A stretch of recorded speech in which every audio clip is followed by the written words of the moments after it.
یہ ایک سوال اٹھ رہا ہے کہ یہ لانگ مارچ کی نوعیت کیا ہوگی؟ آپ پورا ملک کو جام کریں گے؟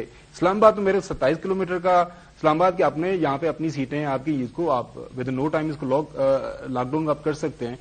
تو یس، آپ نے ابھی تک یہ پلان اپنے پاس رکھا ہوا close to your chest, but still people want to know. Problem پتہ کیا؟ میں نے کبھی نہیں سوچا تھا کہ 50 سال سے یہ قوم مجھے جانتی ہے. میں باہر بھی کمائی کی، لیکن سارا کچھ بیچ کے پاکستان، کیونکہ میں کبھی سوچا بھی نہیں کہ میں پاکستان سے باہر رہ سکتا ہوں. حالانکہ میرے بچے باہر ہیں، میری شادی بھی باہر ہوئی، لیکن میرے ذہن میں یہ تھا یہ ہمیشہ میرا ملک تھا. لیکن میں نے کبھی نہیں سوچا کہ مجھے ایک غدار، ایک ملک دشمن کی طرح ٹریٹ کیا جائے گا جو آج مجھے کیا گیا. ہمارے اس ملک کے اندر یعنی پاکستان میں جب سے میں گورنمنٹ سے گیا ہوں، جو میں نے جس طرح دیکھا ہے، میرے فون ٹیپ، میں اس سے پہلے میرے نوکروں کو رشوت دے کے میرے گھر کا انفارمیشن، یعنی جو گند اچھالا گیا علیحدہ، میڈیا میں مجھے بلیک آؤٹ کیا گیا، میرے لوگوں پر ظلم، میں کبھی نہیں جو اعظم سواتی سے انہوں نے کیا ہے، میں سمجھتا ہوں یہ یعنی ہمارے ملک کے لیے سب سے شرمناک چیز ہے. جو ایک 75 سال کے آدمی سے، جس کے بچے سامنے تھے، اس کے پوتا اور پوتی 4 اور 8 سال کے، ان کے سامنے اس کو جو کیا ہے، یعنی ان لوگوں کو اگر ہم معاف کریں گے نا، یہ اللہ ہمیں معاف نہیں کرے گا کہ اس طرح کا ظلم ننگا کر کے اس کو مارا. یعنی اس سے پہلے گل کو بالکل وہ ننگا کر کے مارا. میں کبھی نہیں سمجھتا تھا کہ میرے ملک میں یہ ہوگا. یا تو ہونا کہ ہمارا کوئی میرا پیسہ باہر پڑا ہو، میں کوئی شیریں مزاری کو بھی میمو گیٹ ہو، یا کوئی وہ جو ڈان لیکس ہو، یعنی ہم غداری کر رہے ہوں.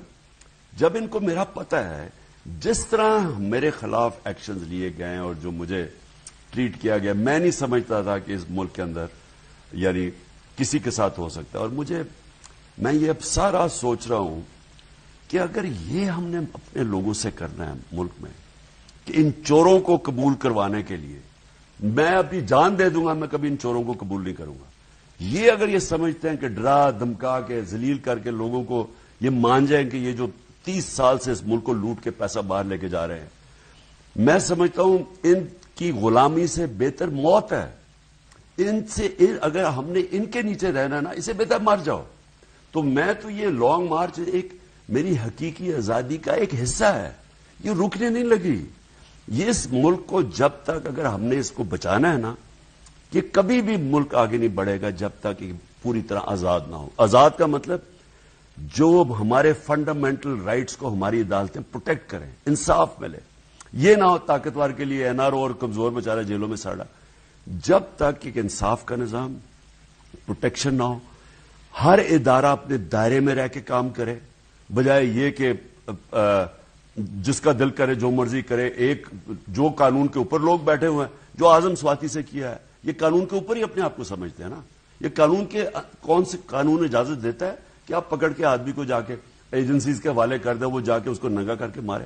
کون سا قانون اجازت دیتا؟ اور پھر پروٹیکشن بھی کوئی نہیں ہے. آزاد تب ہوں گے، اور میں آزاد ملکوں کو دیکھا ہوا، میں برطانیہ میں رہا ہوں، کسی کی جرت نہیں ہے وہاں شہریوں سے یہ حرکتیں کرے. اس لیے وہ ملک آگے ہیں. ہم کبھی بھی پروگریس نہیں کر سکتے جب تک اس ملک میں انصاف کا نظام نہیں ہوتا. دیکھیں، مدینہ کی ریاست میں کیوں بات کرتا ہوں، میرے نبی صلی اللہ علیہ وسلم سب سے پہلے عدل اور انصاف قائم کیا. خوشحالی بعد میں آئی، پہلے خوشحالی نہیں آئی. پہلے انہوں نے ایک لوگوں کو آزاد کیا انصاف دے کے. انصاف انسانوں کو آزاد کرتا ہے. جب آپ ملک کے اندر یہ طبقاتی قانون بنا ہوا ہے، ڈاکو لوٹ کے ملک NRO لے کے اور VIP پھر رہے ہیں ملک کے اندر، اور بیچارہ عام آدمی کو انصاف نہ ملے، کبھی بھی ترقی نہیں ہو سکتی.